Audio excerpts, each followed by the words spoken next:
Hi, Sue Fisher here, and I am going to be giving you a demonstration on Aweber. It's an autoresponder tool that I use to build my email list. It also allows me to be able to send out messages to anyone who's on my list or selectively do it. So you create the email once and then you can send it to the whole group or to select individuals. So today I am going to show you how you set this up using a free account. There is a pro account that allows you to have full lists, and the free account only allows you to have one list. But it's free and you can use it up to 500 subscribers, and you can send up to, I believe, 3,000 emails a month. So we're going to jump over to Aweber. So here we are at Aweber. I have it preset up. Here, if you don't have an account, you're going to sign up here where it says get started for free. And there'll be a few questions that you want to answer, and we'll go from there. So once you do that, Aweber will verify that this is your real account, and Aweber will allow you into their system. So here we're going to log in.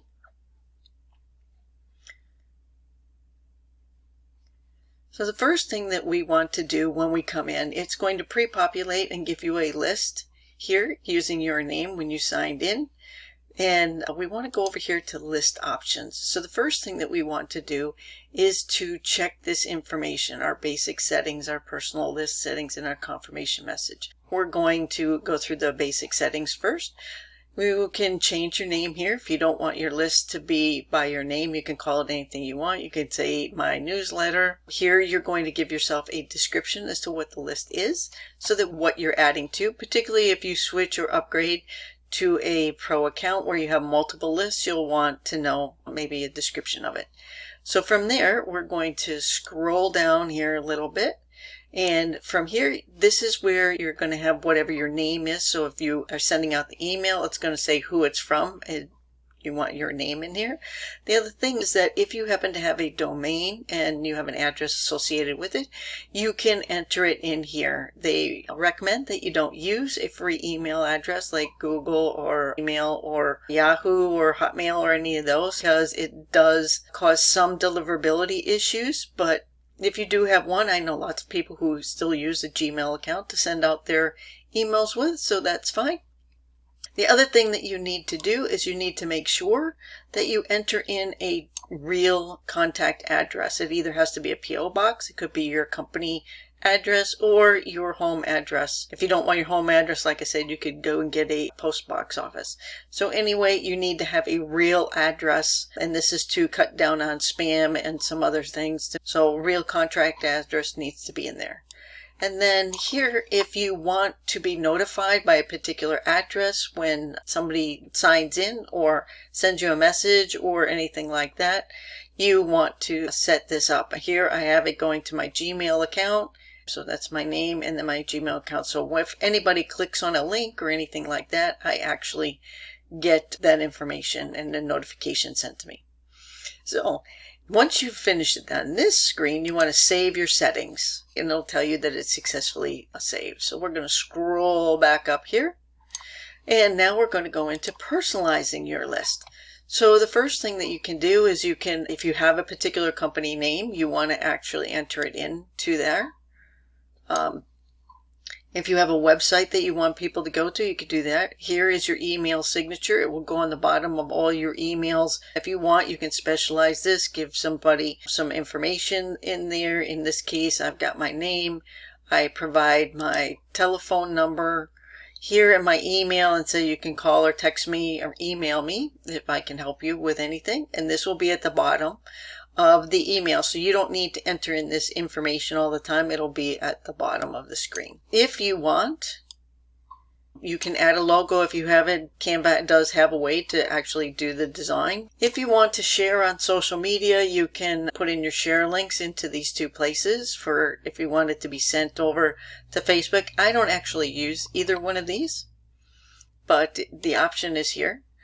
You also can view pages that your subscribers interact with. I haven't used the newsletter hub. I actually create my own and send it out. And then if you have any global parameters that you want to set up, if you want somebody to automatically default to the first name or whatever, you can actually set this up here. I don't particularly use it. I also don't use it for sending it to somebody's first name because some people have had a problem with people not entering in their real names, or they enter in their last name for their email address or whatever. So it's better to keep it generic. And make it personal, like a personal type letter. So here we're going to save all of our settings here. And then the last thing that we're going to do is we're going to hit on the confirmation message. Now the thing is with confirmation message is that because you have only one list, you're not able to opt out of double opt-ins. What does that mean? It means that if subscribes to your list, before they can get any information that they've opted into, that you were offering a PDF or something like that, they won't get that information until they actually confirm that this is their real email address and this belongs to them. So they'll get a message that says, go check your email to confirm your address. And once they confirm it, they will actually be delivered the information. But other than that, if they don't actually confirm that email, then they will not get anything that you actually promised to them. So what happens is you can, for the subject line of what will show in their email, I just have you confirm your subscription here, or you can choose one of these types. Here's one of those parameters where you could put in their first name, or you can just leave confirm. You have your confirm your request for information or respond required, please confirm. Otherwise, again, like I said, they won't get it. So you want to make sure that you have a subject line in here, and then here is the email that they're going to get. Basically comes in and says, please click on the button to confirm my subscription. They're basically confirming that it's being sent from their email address. If you want to change, this is the default, you can edit the message. Click on here and you can change this content however it is in order to personalize it if you like. Then you can have the preview. So I did actually do a little bit of modifications. I basically said that it's coming from me, and then here I'm saying thank you. So I did go in there. Here is where if you were at the pro level, you could actually turn opt-in off. You cannot on a free list, like I said, so you would have to upgrade. So anybody that gets your information will have to confirm their email address. Then they will go to a default page that says yes, their confirmation was successful and all is good. So then here we're going to save all of our settings.